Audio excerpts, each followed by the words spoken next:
কবিতার নাম প্রিয়তমা। লিখেছেন লায়ন মোহাম্মদ গনি মিয়া বাবুল। অদৃশ্য অন্তরে লিখি যদি নাম, দেবে কি তুমি তার কোনো দাম?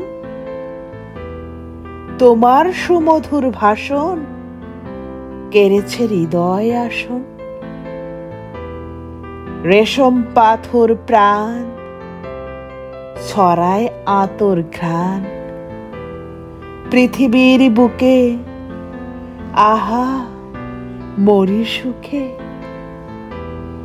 পেতে তোমার আলতার শিশি বিনিদ্যায় কাটে কত নিশি।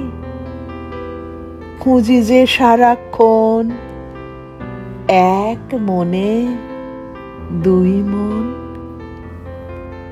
কিনতে ভালোবাসা মেটাতে মনের আশা। আকাশের মতো উদারতা, সাগরের মতো গভীরতা, সবই যে আছে আমার, নাই বা বোতাম জামার। তুমি যে কেন বুঝো না ওগো আমার প্রিয়তমা।